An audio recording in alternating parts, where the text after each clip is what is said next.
We're on location here at the Warren Valley Golf Course and Banquet Center here in Dearborn Heights, Michigan, and we are about to go in and listen to the annual event, The Tale of Our Cities, starring our two mayors, Mayor John O'Reilly from Dearborn and Mayor Dan Paletko from Dearborn Heights. Let's go in and listen in. At this point, I'd like to introduce our Dearborn Heights Mayor, Dan Paletko. He has a long history of public service.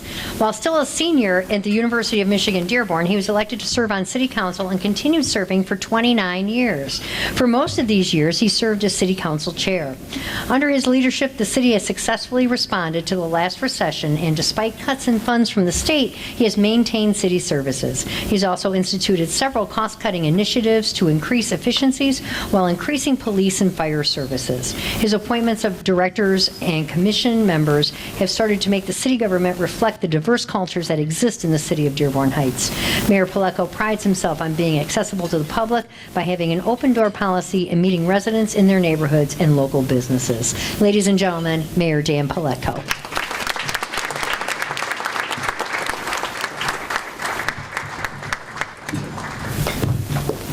Thank you for that fine introduction. I appreciate it. And good afternoon to everybody. First, I want to thank Jackie and all the people associated with the Dearborn Heights Area Chamber of Commerce. This event is something I look forward to every year. It's always a pleasure to share some quality time with each of you and all the members of our business community. It's also a good time for me to spend time with my good friend and colleague, Mayor Jack O'Reilly. We're very proud of the fact that in the last year, the city of Dearborn Heights acquired this whole entire golf course area. 2 Don Ross golf courses, a fine banquet center, and we're proud of it, and we intend to make this the best golf course in the world. So you're going to see some great things coming. Now, the beginning of the year is always a time for resolutions, time for cold weather, a time for bowl games, a month of playoffs for the Super Bowl, a time to gear up for elections, and also a time for an award season. You have the Golden Globes, Sage Awards, the Grammys, and the Oscars. It's not just the awards, but the acts, the drama, the tears, and the after parties, the best and the worst dress, and of course, the corny jokes. We all know that I love corny jokes, so I feel that it would be remiss if I didn't give a list of a few of my favorite corny jokes to all of you. What award did Joaquin Phoenix win for his weight loss transformation into the Arthur Fleck in Joker? Atrophy. What award did the inventor of knock-knock jokes receive? The Nobel Prize. Never thought Netflix would produce an award-winning series watched by tens of millions around the world, but hey, stranger things have happened. I heard that Elsa got an award for perfect attendance because a cold never bothered her anyway. Kim Jong-un was given an International Literary Award a couple days ago.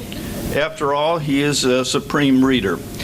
I would say that the person that gave me these jokes will no longer be employed at the city of Dearborn Heights. The past year, the city has again added to its fund balance and remains in good financial health. This can only be accomplished by our cost control efforts, diligent management from our staff in support of our businesses and residents. With the multiple retirements that took place late in 2018 and throughout 2019, I have some new department heads that I'm proud to have added to our team. It was hard to see so many familiar faces retire, and I truly miss them as both directors and friends. However, the new directors have brought some new ideas and perspectives that the city is truly benefiting from. Former Police Chief Lee Gavin retired from the police department in November of 2018. Shortly after, he took on the role of Dearborn Heights Emergency Management Coordinator. After many decades of a law enforcement career, he was a perfect fit. His experience, skills, and connections give him an advantage as he continues to serve Dearborn Heights. His hard work and dedication shows with our CERT program, with CPR training workshops and other opportunities to encourage new members.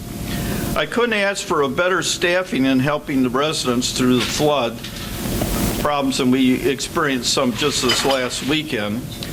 With the assistance of the Director, Lee Gavin, Chief of Staff, Chrissy Laszlo, Ordinance and Animal Control Director, Jack McIntyre, our Fire Chief, Dave Brogan, and countless DPW employees, firefighters, clerical employees, part-timers, our police, new leadership and police officers, and the CERT members who have all risen to the occasion when we have unfortunately incurred flooding situations. Now, John Selmy started as my DPW director in March of last year. He has a great work history in Bradford and has used his knowledge, skill, and networking to really make a positive impact. Together, we have increased capital outlay and have an aggressive plan to replace equipment and move the DPW to lead the way in technology and new processes that will ensure the safety of our employees and better service for our residents and business owners.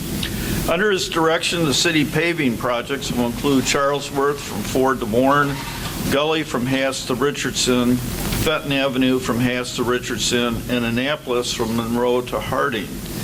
We will be continuing with our large sewer separation project just north of Michigan Avenue. In addition, we're looking to replace just under 200 service lines.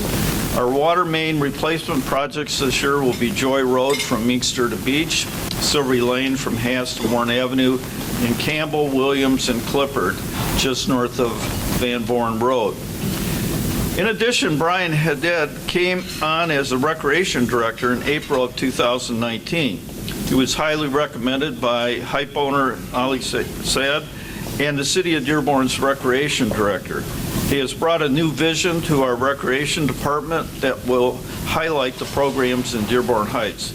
We all loved how through his connections, he brought some great bands to our Spirit Festival. He has already secured 50 amp views as Friday's act for the 2020 Spirit Festival and is working on some great entertaining for Saturday and Sunday. Brian is also working on Dearborn Heights' first annual cornhole tournament that'll be running concurrently with the Spirit Festival, and I'm looking forward to that particular event. It's also been a nice change to have our tree lighting right here at the Warren Valley Golf Course. This was a great program that will be continuing in the future. Under Director Haddad's direction, there will be improvements to both Swapka and Van Houten parks this year.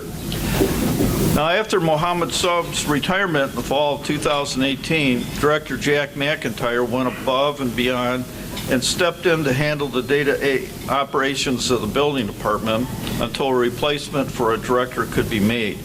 Jack worked with Wade and Trim and set up hours for business owners to come in and meet with the city to run their projects by Wade and Trim and to be able to save money by having these reviewed prior to actually submitting the plans.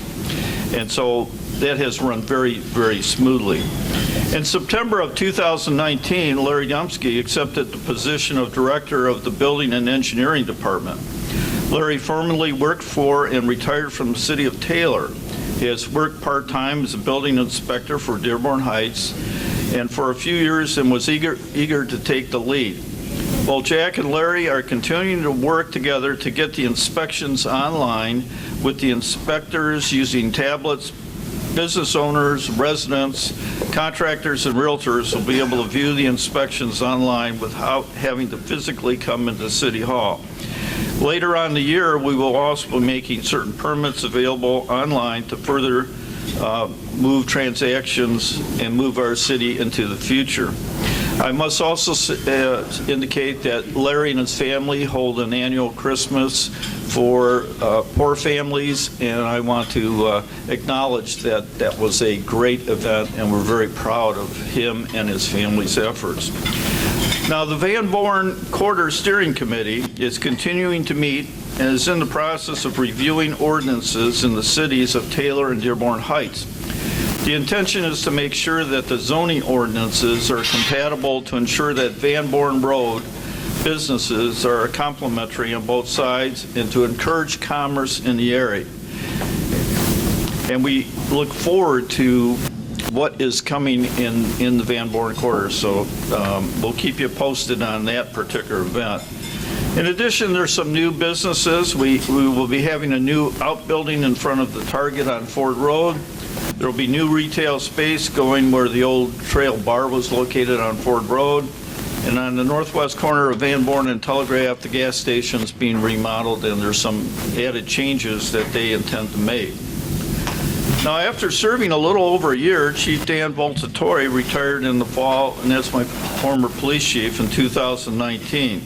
With his retirement, the city had a new chief sworn in on November 21st, 2019. Chief Mike Petrie has had a long career in the Detective Bureau and is using his career and education to lead the police department in a new direction.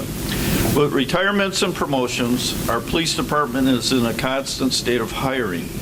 In working with the Human Resource Director, Elizabeth Sova Perry, we will continue to hire new officers to grow this department and diversify to reflect our ever-changing community. Finally, as many of you know, our city treasurer will be retiring from the city at the end of April. He has been a wonderful asset to the city as in both his position as treasurer and helping to administer both of our pension plans. While we don't know who City Council will select to replace him until the November election, we do know that no one will be able to fill John's shoes. Congratulations to him, and may he enjoy a long, happy, and well-deserved retirement. In addition, I want to, and I held them for kind of the end, but one of the people or groups of people that I'm very proud of, as a mayor, you get a lot of complaints. There's one department I never get any complaints about. In fact, I get tons of complimentary things, and that's our Dearborn Heights firefighters. And I know there's a large presence here, but I want to signify the great work they do.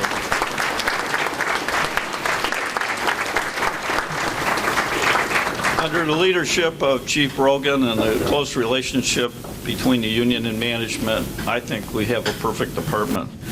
As we move into 2020, we will continue to ensure our residents and businesses enjoy the same city services and programs they are accustomed to. We will also continue to work diligently towards keeping our expenses as low as possible while advancing our city into the future. Those of you who are business owners and/or residents of Dearborn Heights know why our community is so special. We are a residential community with a unique blend of small to middle-sized retail outlets, private practices, service organizations, and a modest number of manufacturing facilities. This composition, I believe, makes us a rich community based entirely by fostering a diverse selection of goods and services for our residents, which fosters the shared sense of community that is so vital to our environment. We value all our businesses and appreciate their involvement, which plays an important role in the continued fiscal and social well-being of the city. I am very proud to continue to be the mayor of the city of Dearborn Heights, a community that I've grown up in, and I just think is the greatest place to live, work, and play. Thank you.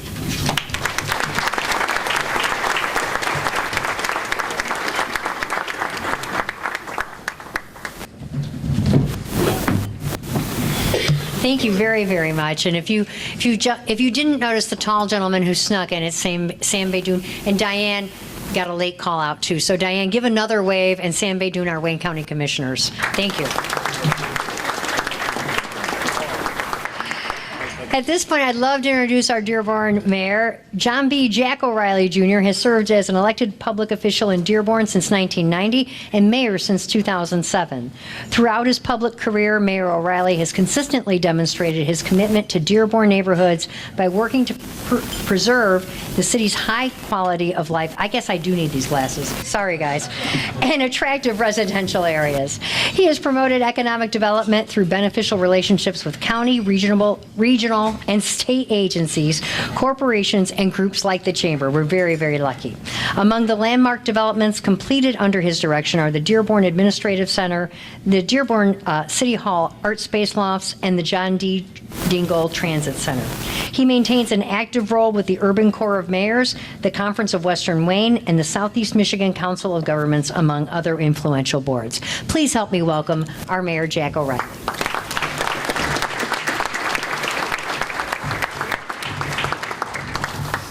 Thank you very much, and I'm really pleased to be here. And again, you know, it's really exciting to know that we're moving forward and that things are going well. I don't know if anybody kind of slept in. I was up in the front, so if anybody from the city is here other than our chief, and I know our police chief is here. You want to stand up? Come on, get up. And then anyone else? Oh, here we are. Yeah. Oh.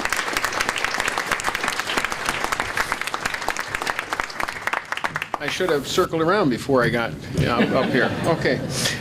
Again, you know, we're very, very pleased to be here, and really, you know, it's all about, you know, what are we doing and how are we doing it, and that's what I want to talk about today. You know, the sewer separation project that we've been doing has been very, very successful. It's allowed us to make sure that when we do have some issue or something that in terms of water issues and so on, they don't have an impact on people's homes in terms of garbage and trash, because all of those have now been separated, and so that we've made sure that people won't have that terrible situation to have to deal with going forward. And so we're very pleased with that. And then we talk about other issues that we're very interested in. And again, we're committed to working with our community members and others on continuing to make sure that we're getting rid of any of the things that are required to make sure that our families and our children and everybody are safe. We've got a very abrupt program that we're working on.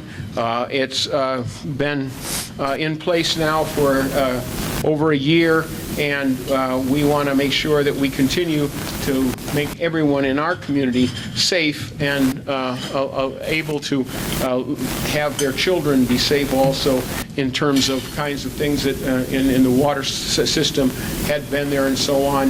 It had never been an issue, it had never been identified, but we are taking very seriously the issue that we have to get rid of those items that are not appropriate for our families. Okay. And then we're also looking at a lot of other different issues and things that we want to achieve, and we're working with partnerships. And so there's a lot of people that we work with on a regular basis, and we work to get an agenda that can be really carried out together. And right here in front of us are some of the people that we work with, and it is really something that we're committed to in Dearborn. We want to make sure that we embrace everybody, that we make sure that we're working with all of the entities and so on in our city who have something that we can do to make sure that they're more successful. And so that's one of the things that we're working with a lot of different people, and I'm going to begin to mention some of those.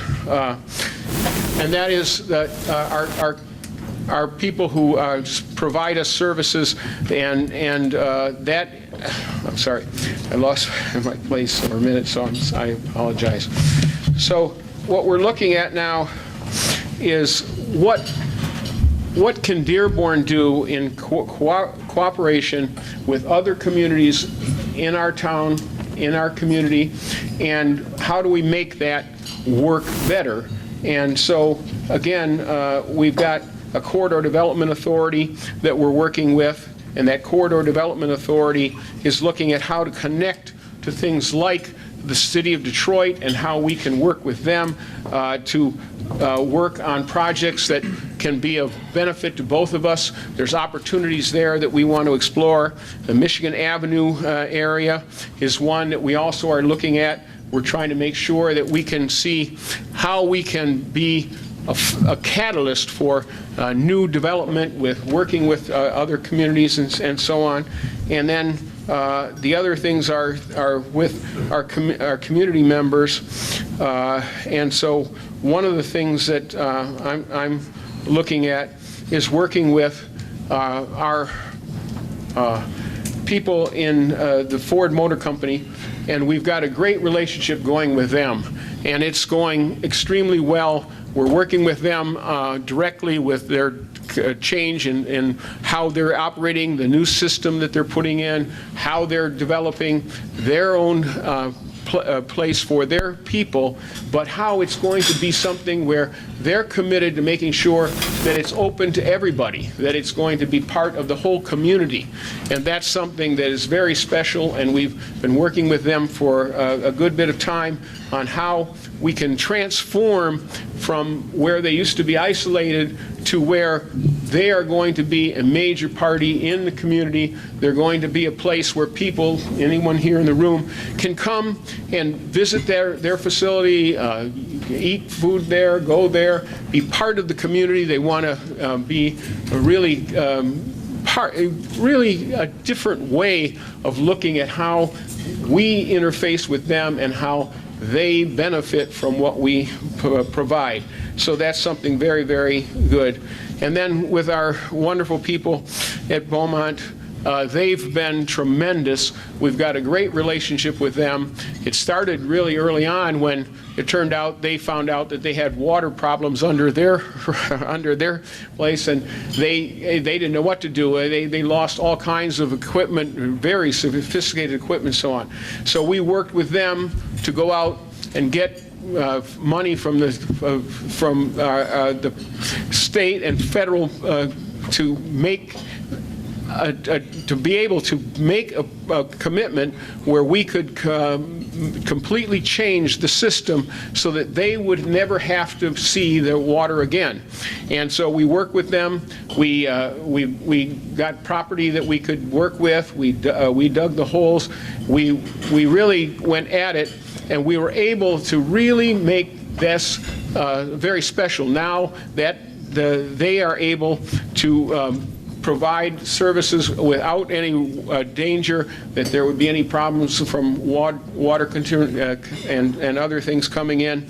And then on top of that, they've also then decided that they wanted, and it was mentioned already, that they wanted to make sure that they could help with the health of our community. And one of the things that we identified, and our police and fire were very quick to identify, was the problem with people who had drug addictions and had problems related to that and were dying right in front of them. And so they've now committed to that. They've made a strong commitment. We're already going forward on that, and that's just an incredible thing that's going to happen. We're going to make sure that we're going to help these young people overcome some of the problems that are really causing them a lot of problems. And so that's, with Beaumont, we've got, and then we've got we've got, I'm sorry, our colleges. Another thing that's going on is that we've been working with them. They want to grow bigger in Dearborn. They want to have more amenities to attract their people. And so we have worked with them and will continue to work with them on ways that we can help them create a better place that will be more attractive to people that they're trying to attract, and that it will meet the needs that they have. And so we're working with them. We're looking at properties that we have and other things that we can do to make sure that they are going to be successful in Dearborn and to grow in Dearborn, which is really their big ambition, and that's both of them. And then we've got, I'm working with new glasses, so I'm sorry, I'm having trouble reading what I'm looking at here. But one of the things that we also are very committed to is our south end, our area of Dearborn, that is something that I think people often don't understand. But Dearborn was built so early on, and when it was built in a way that we had to meet the need of Henry Ford in terms of what he needed for his people to work and so on and so forth, and that came to the south end of Dearborn. And it became a real critical place for them. And what happened is people wanted to be, they didn't have enough money to buy the products they were making, so they wanted to live close so they could walk to work, they could do things. I'm very familiar with that from my own family. And so there was, no sense of design, no sense of how did that area of our city, how did that get decided this should be here or this should be there. It was just whatever was available. So you had them building this wonderful big property, but you had people just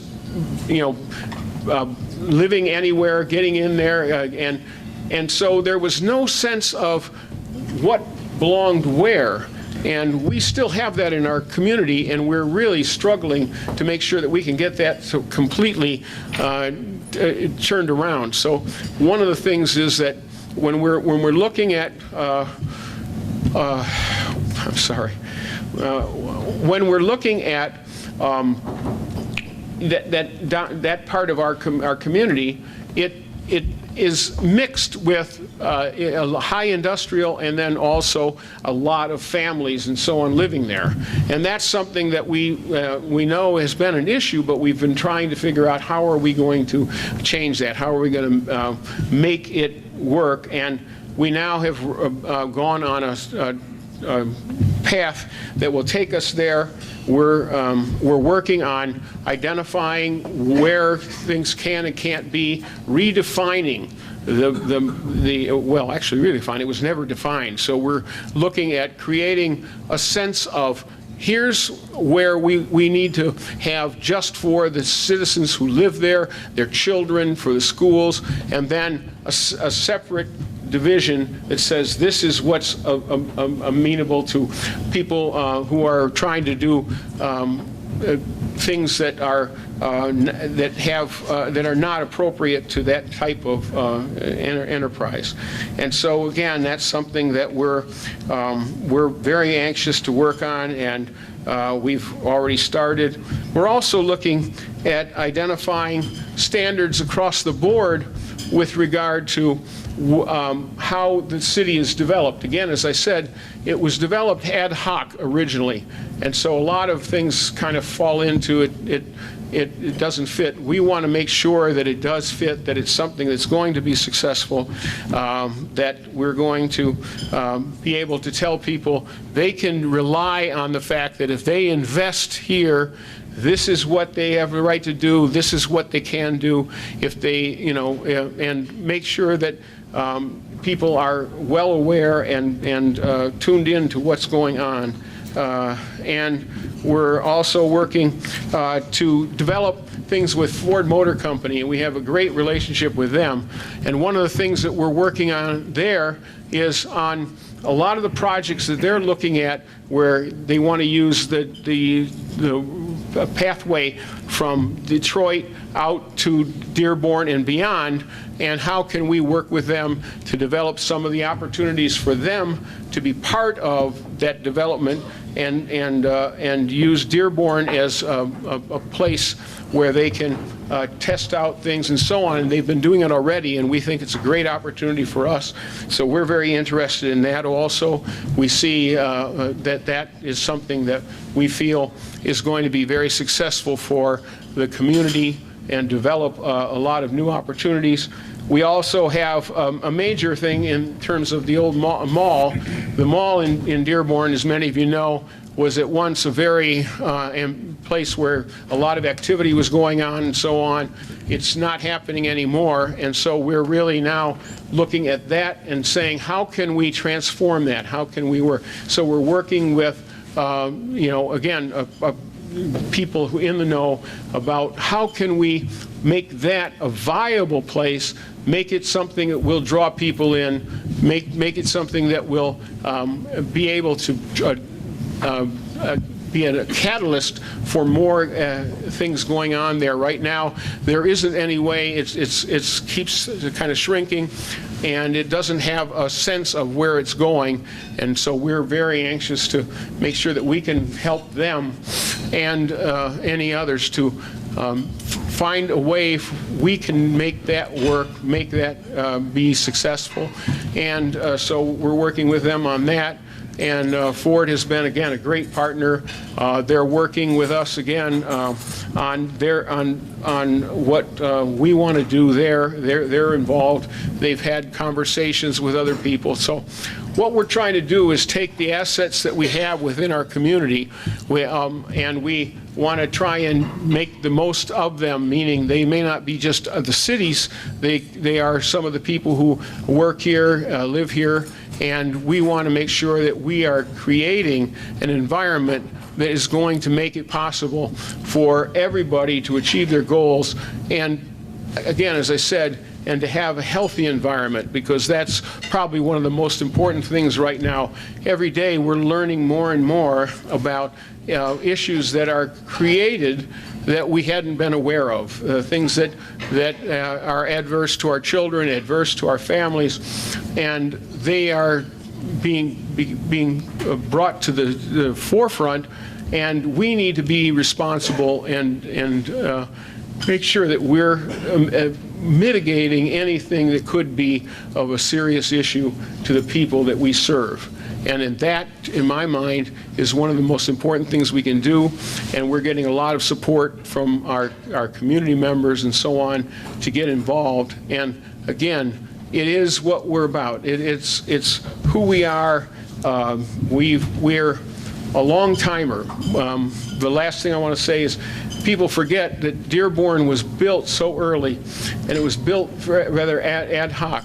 And so as we go forward, we want to make sure that we're doing everything we can to meet the needs of everyone.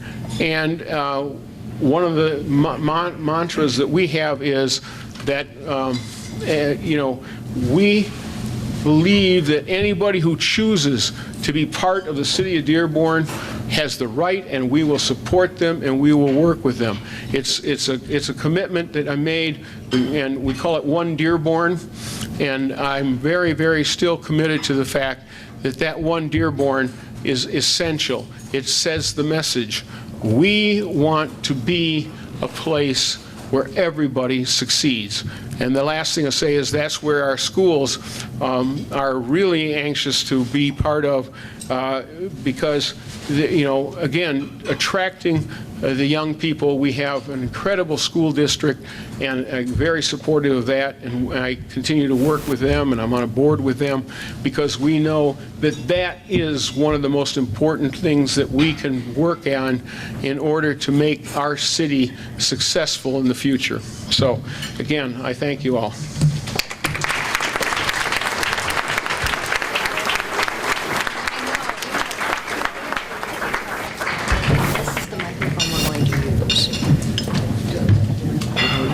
So now we're going to take questions from the audience. Does anyone have a question? And I'll be around with the microphone. Or we have a couple to get started while I work the room.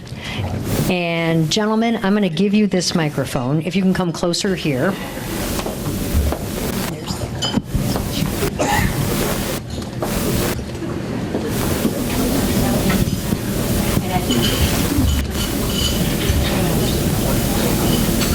And this is, can we find Eric? Yep, it's on. It is? Sue? Okay. So Sue, say your question and we'll repeat it if you want. My name is Sue Sutton, freelance friend of the President Guy. My question is for Mayor Paletko. What do you have to say about your ongoing battle with the City Council about the forensic accounting audit? The question dealt with the council some of the council members want to conduct a forensic audit, and my reaction to it. I thought there was excellent article in the Press and Guide last Sunday. My position has been that it is foolish and a waste of money to do an audit of an audit, and that all these records have already been audited. If you have something, what I would have suggested they do, and I think it made most sense, was to go to Plant Moran, who audited originally, ask your questions. If you don't feel there's sufficient amount of answers, then you can certainly have a specific audit in a particular section. What the council has done is they've hired an attorney firm, or attempted to hire an audit to do an audit. Why would you want an attorney? So in my estimation, it now becomes a secret audit and subject to attorney-client privilege, and none of us would know the results, only what they want to release. It's a waste of money, will cost millions of dollars. I am a CPA. I have done forensic audits. I did while I was with Ernst & Young. I did a forensic audit down for a bank in the Monroe area, and we charged them millions and millions of dollars. I don't think the council members have any idea how expensive it is. And so consequently, I think it's been foolish, and I fought it. I've appealed. Circuit Court ruled in the council's behalf. I went to the Court of Appeals, and I got a stay, and that's where we're at right now. Okay, while we work on the wireless mic, I know people are interested. Can both mayors discuss the importance of the census this year, the 2020 census, and how important that is?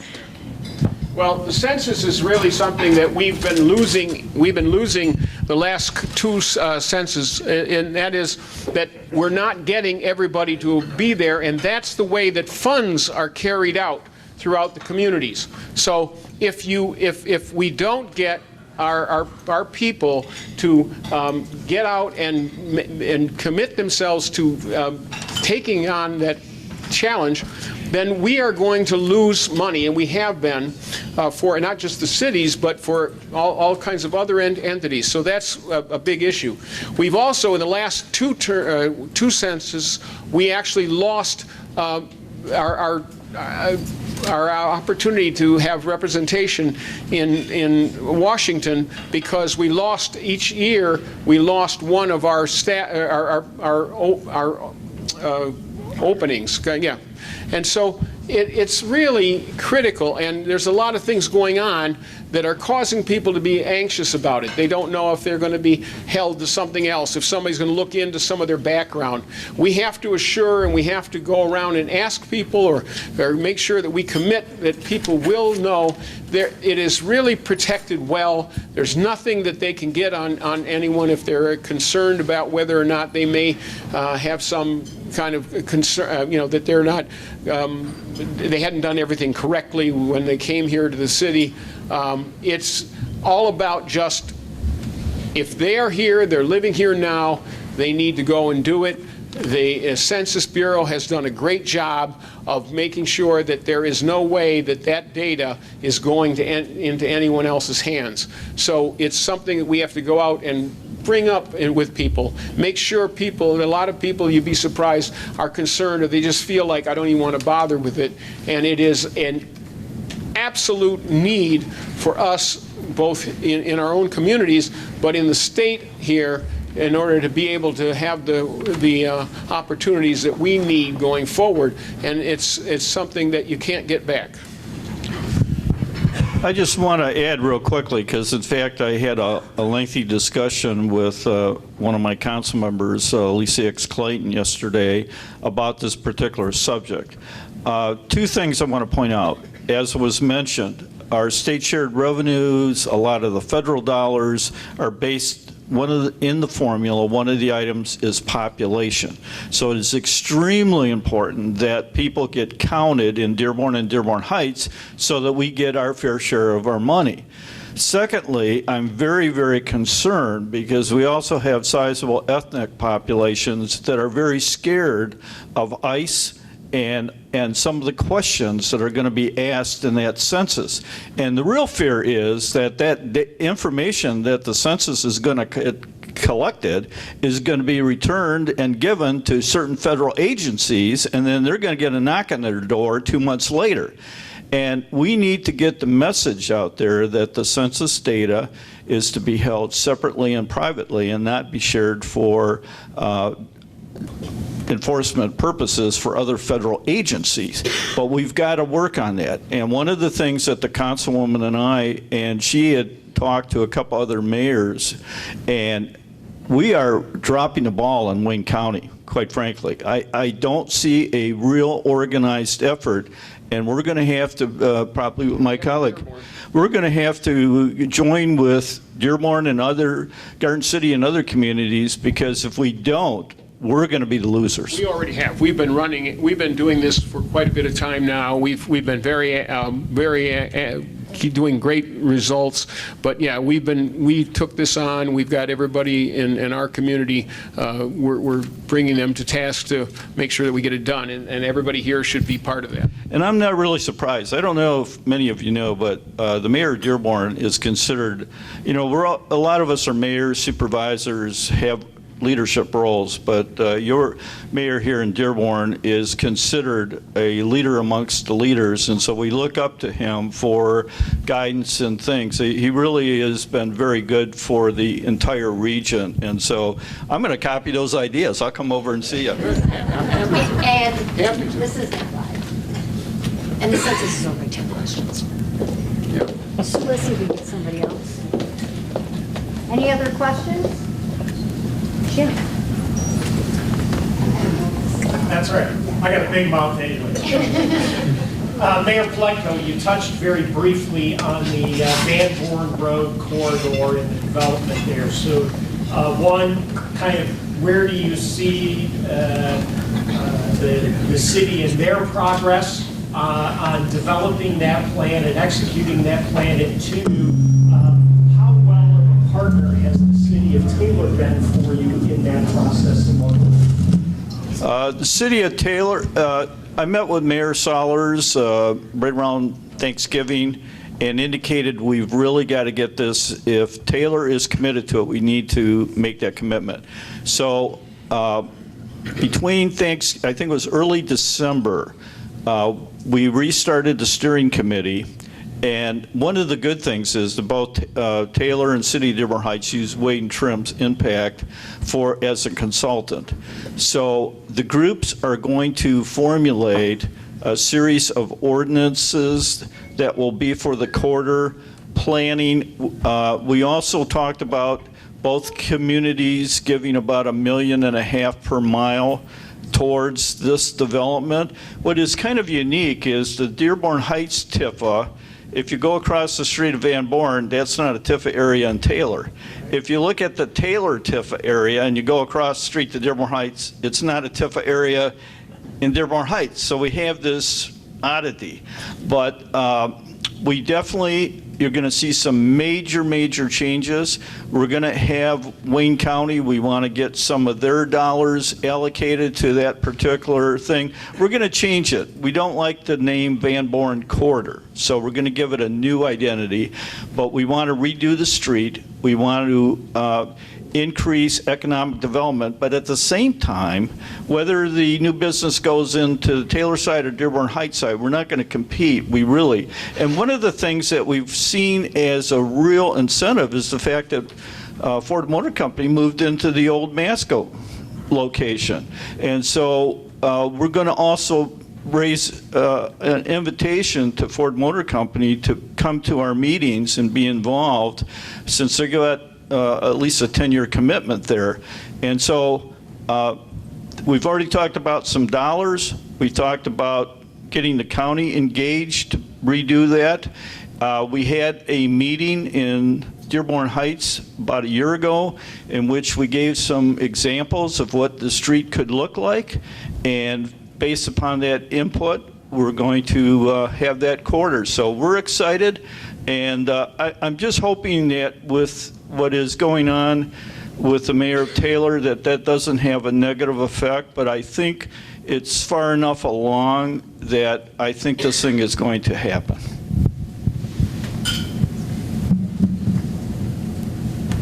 Got a question for you guys. What are the chances of continuing to work on combining resources between the two cities in order to benefit the residents as a whole in terms of savings? And I'm not talking about the 911 dispatch. I'm talking about other resources, whether it's DPW, whether it's just different departments, combining resources between the two cities in order to have greater tax savings. You want to go first? Well, yeah, I mean, we're always welcome, we always welcome anybody who wants to talk about how we can work together. As you know, we've been doing it, and we believe that it is important that our communities, are all, we love ours and so on, but the truth is, we live in these communities, and there are communities that if they fail, if they don't make it, then we are going to be less the better for it. So it really is a thing about us working together. We're at the bottom of the chart when it comes to how they distribute money and so on and so forth. So the more that we can do together, and we do it, the more we work together. We've worked together on a number of projects here where our staff and their staff have come together to do exactly what you said, get things done for less overall cost. So that's something that we're always, or at least I'm always willing to consider. Yeah, the mayor and I are good friends, and so one of the things I thought was a big success, and we probably don't talk about it enough, was the allowing library services. So Dearborn residents can use Dearborn Heights as libraries, and Dearborn Heights can use Dearborn. And in fact, according to our librarian, sometimes a third of the Caroline Kennedy occupants are from Dearborn. Because if you live at Silvery Lane and Wilson, it's much easier to come to our library. In fact, when we did this, 3 years ago? I'm trying to remember. When we started to track, how is this coming out? How are we doing? It was amazing. The people from each city that came in were exactly the same number of people overall, meaning that the people who love to go to the library got to go to 2 libraries and really enjoy themselves, and nobody was getting or paying more or less, or no one was getting the better of the deal. It turned out to be, amazingly on its own, it turned out to be something where the people selected and they were wise. And both of our police and fire departments operate in a very similar manner that, quite frankly, if you have a Dearborn Heights police officer or a Dearborn police officer show up, I mean, we offer the same kinds of services. So there's a lot of opportunity.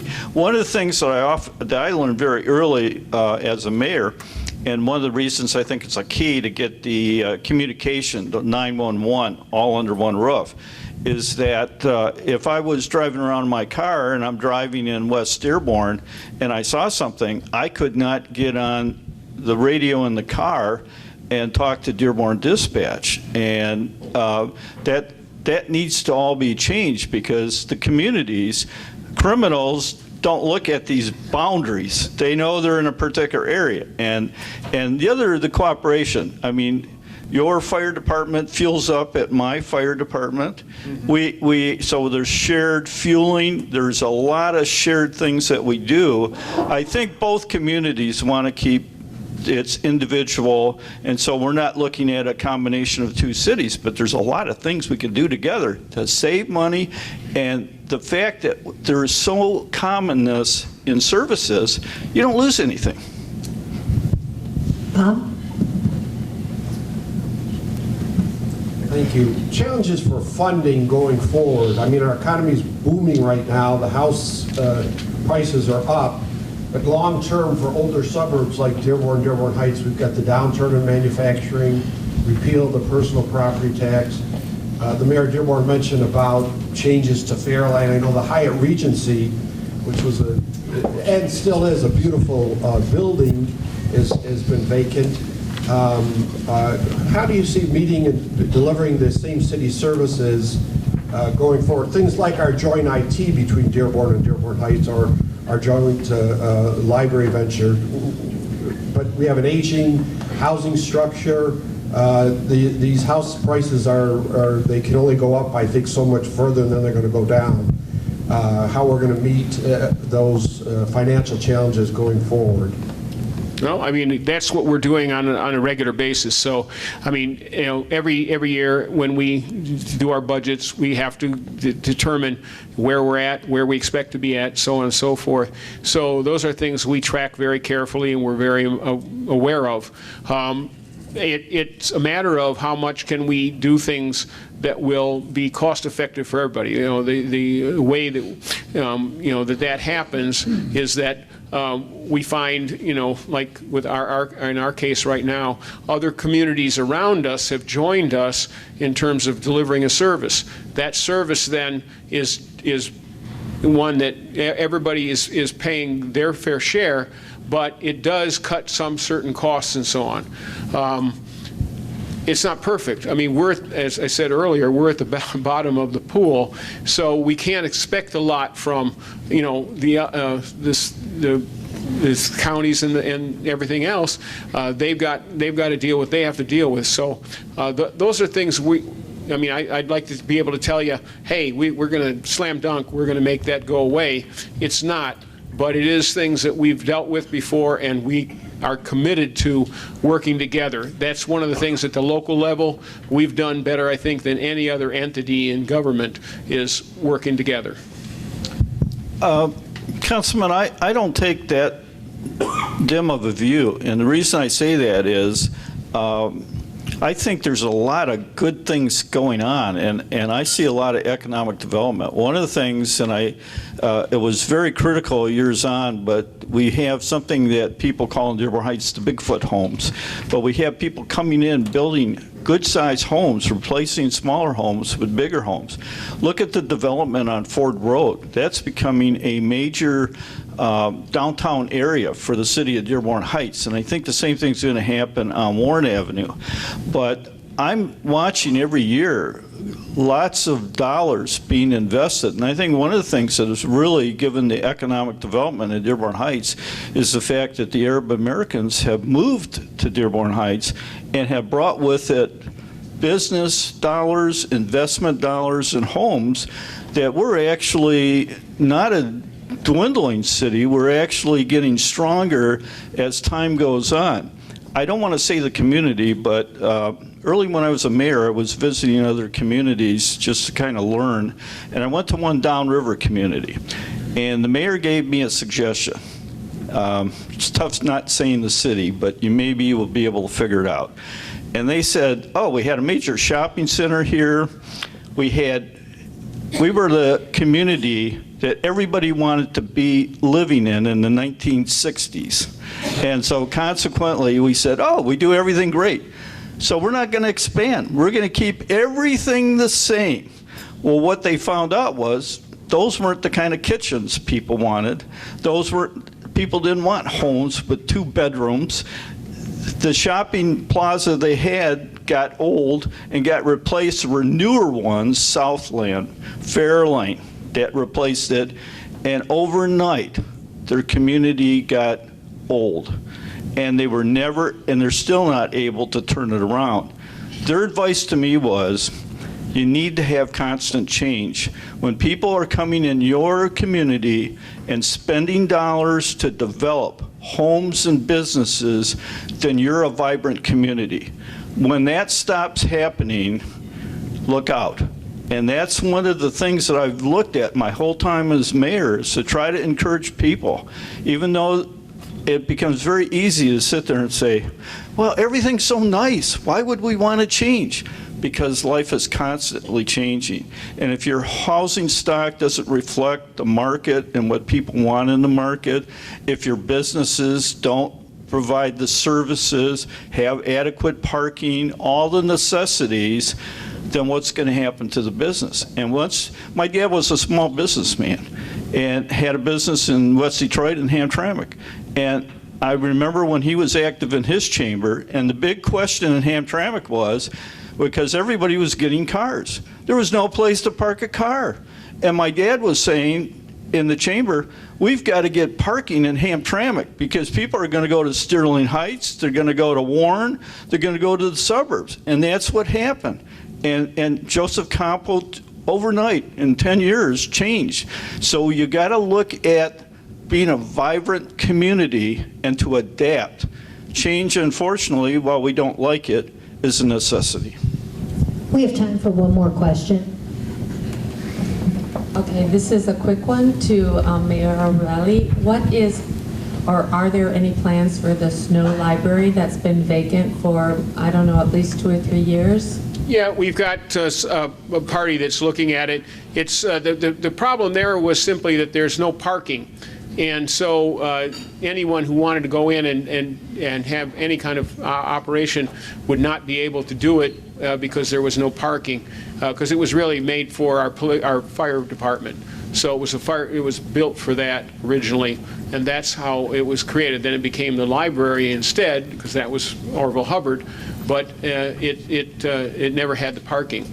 And so we can't violate the rules that we apply to everyone else, and so that's been the thing. But I think we're right now close to creating or having a new party there.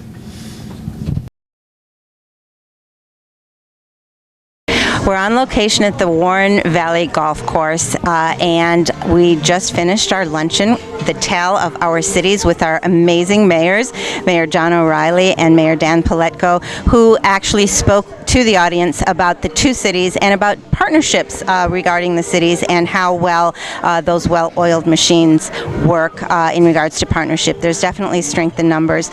Mayor O'Reilly, Dearborn is always excelling, and very proud that we are sort of a combined two cities. Talk to us a little bit about the school bond and what the vision for the city is now that that bond did not pass, and how are we moving forward to make sure the kids are addressed in a positive way? Well, I think we have to make a real effort to help them understand, and then also listen to them and say, okay, I see where your issue is, but let's look, on the big picture, and let's figure out how we can make something work so that the schools are going to continue to be top-notch schools, and our children are going to be able to get to the places in the world that they want to be, that we're going to have the talent that we need for the future. So that's what it's all about. We know what we're capable of, and now we just have to find the way that we're going to all come around and say, this is how we're going to make it work. Investment in our schools, I think, is an investment in our future, and people need to realize that. Mayor Dan Paletko, Dearborn Heights is expanding exponentially. A lot of new businesses coming up. We have a new business coming up near the Target area as well, a restaurant and I believe a dental facility. What does it look like economically for us, and how fast are we on that fast track? It's going very good. I'm really happy with how Ford Road is starting to look like a downtown area. I think the next expansion is either going to be on Warren Avenue or on Van Born, and I'm really excited about what I think the future is going to be for the city of Dearborn Heights. Well, it's definitely on the up and up.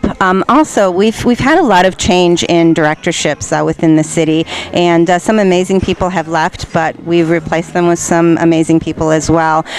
What is your vision with that, and how cohesively are we working moving forward with all these new changes? Well, the group of department heads work very well together, and I came originally out of college in public accounting, and I was watching people leaving in 2 years and 3 years, and I saw people leave that I thought were irreplaceable, and then I found a new person came in and had sometimes better ideas. So I think that while we've lost a lot of good talent, I'm really encouraged by the new talent coming in and how they really make me look good. So I'm really pleased with their efforts. The staff does work well together, and I think that was your motif in regards to your presentation today. Change is good sometimes.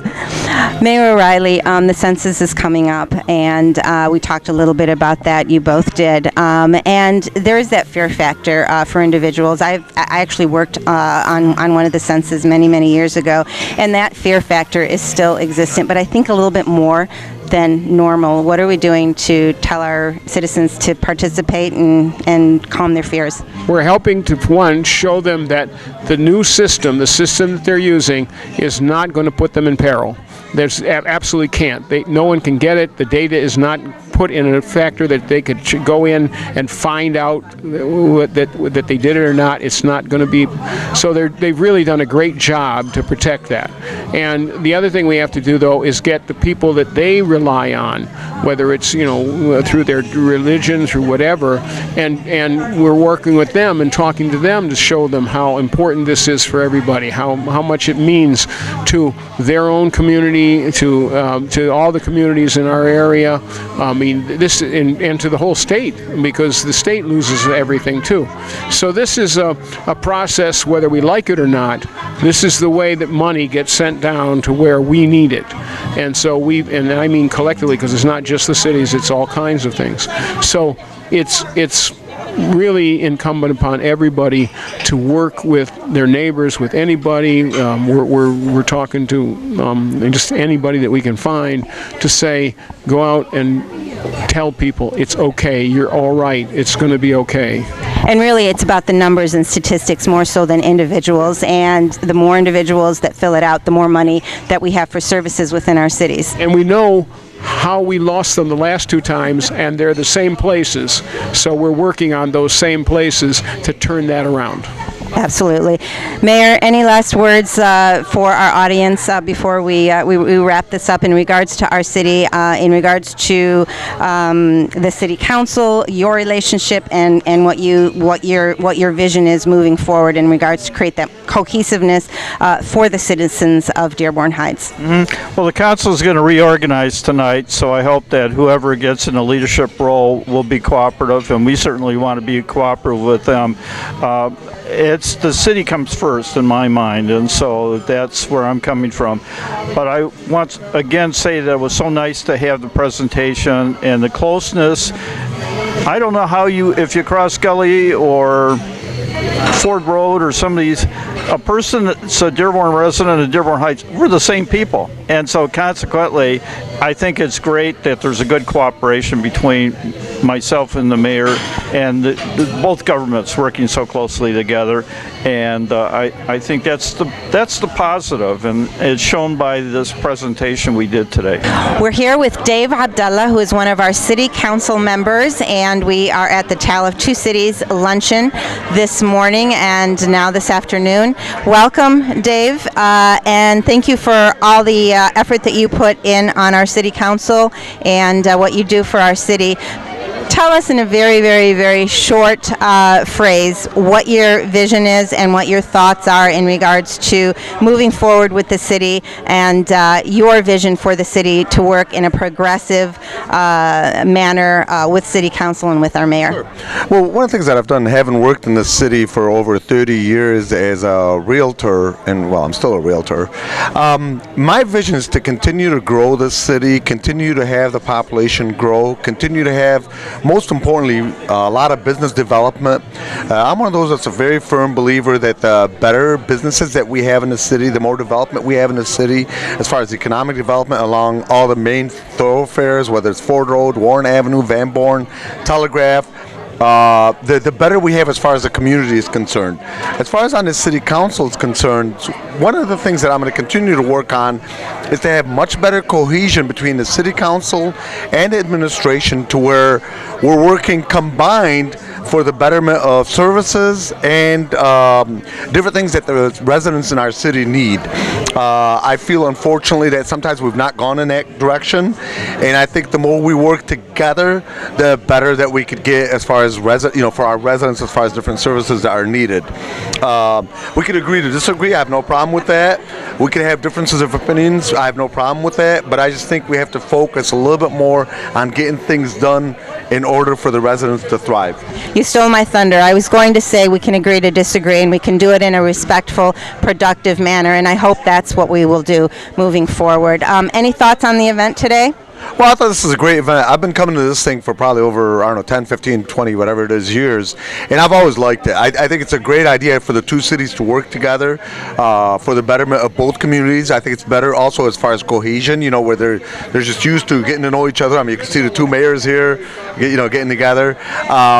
Also, it's good that, you see the different council people here, you see different representatives, different department heads, and it's all for the total betterment of both communities combined. John Zadikian, a board member of the Dearborn Area Chamber of Commerce, is with us today, and also someone who's responsible for putting this luncheon together. John, thanks for being with us, and thanks for your hard work in putting this together year after year. My pleasure. There's a number of people at the chamber, the staff and those of us who are ambassadors as well as on the board that help put together events like this that are of really great importance, to the community. It's nice that we're able to get the two mayors together every year to give sort of a joint State of the City address, and it's important that people know what's happening in each community, and of course, share the commonalities between the two as well.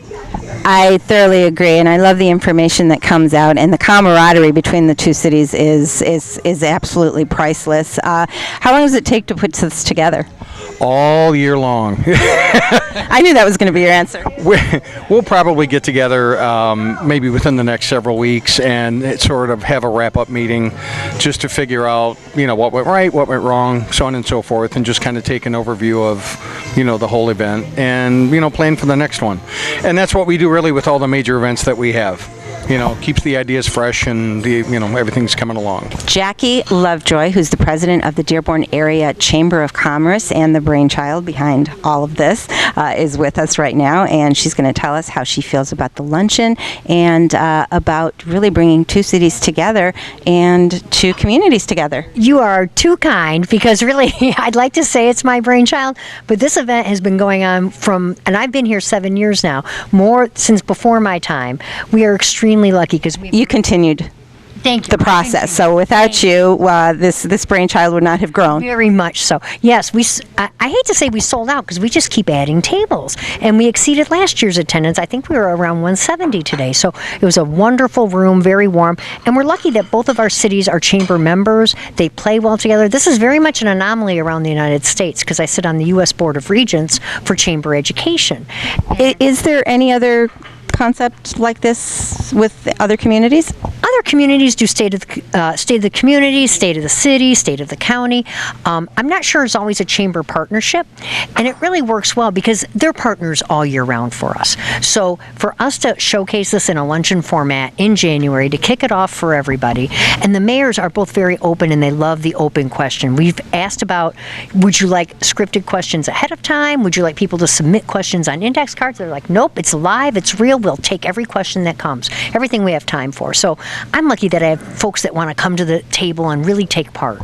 And I think it says a lot for transparency as well, in their agreement to take any of the questions. Nothing to hide, everything's on the table, and just the candid conversation and really the state of our cities, given by two partners, basically.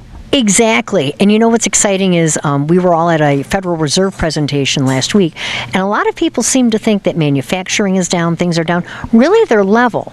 And if USMCA goes through, I believe that's the correct initials, and more the China free trade agreements, and we start to work through that process, we're going to see a spike in manufacturing. So the Federal Reserve had great reviews for Michigan specifically and Southeast Michigan a week ago when they released the jobs report came out and a bunch of other things. We can definitely use that as a community and for economic growth, so that's wonderful.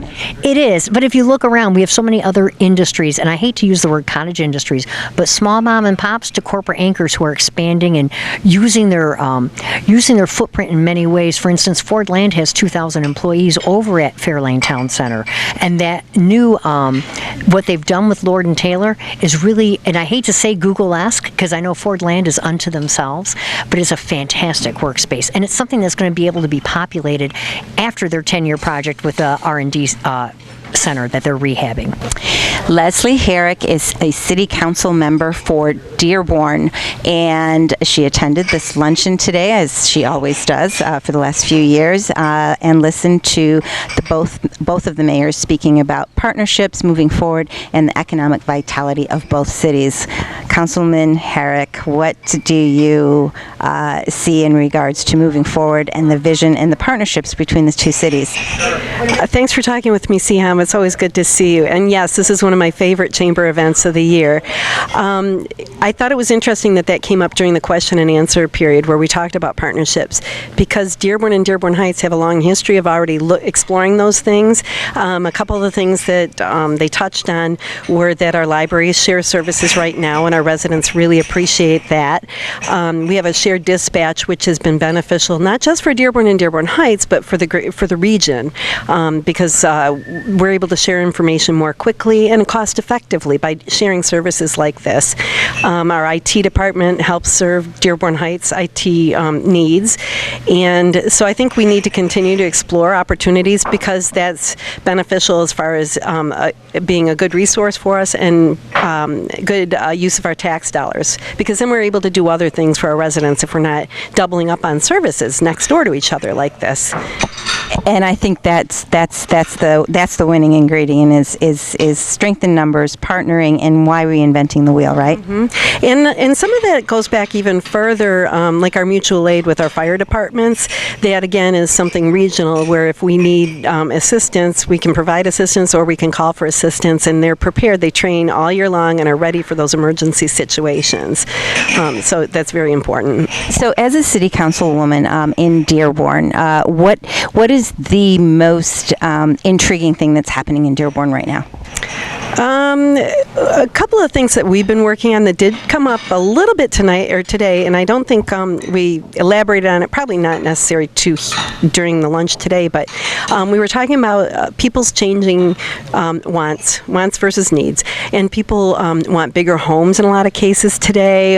They want instant communication, very short attention spans. Oh, yeah. But one of the things that we've done in Dearborn is we're looking at historic preservation, because we have these beautiful neighborhoods with historic homes, and we want to preserve that because that's part of our character, our history, our appeal of Dearborn, while at the same time giving homeowners the flexibility to add on to their homes or do things that make them more modern if that's what they choose to do with their own private property.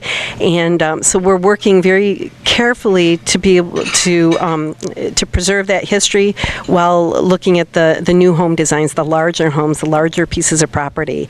And our city council this last year, working with the administration in Dearborn, approved some new residential design standards, and they get very detailed and specific, like talking about the size of columns in relation to the height in front of a house, or the window designs. But more importantly than that, to me, is looking at how your land and what you're doing in your property impacts your neighborhood and the city, because watershed and runoff here, especially in the Rouge watershed area, it contributes to flooding if there's not enough place for the water to go into the ground. And so that's how we have to balance out, what do people want versus how's it going to impact the greater community. I know in Dearborn Heights we had flooding once again. It was not as major as we've experienced it, but definitely those things need to be addressed. And thank you so much for all you do. And the two cities working together is such a winning recipe. And it's great to see how our mayors get along together and they work together. And the same with our city councils.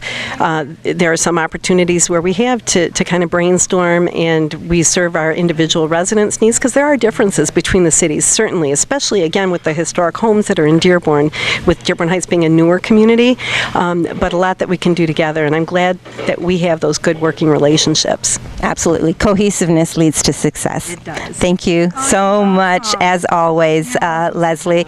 And thank you all for joining us here today at the Warren Valley Golf Club for the tale of our cities with some amazing information. We'll see you soon.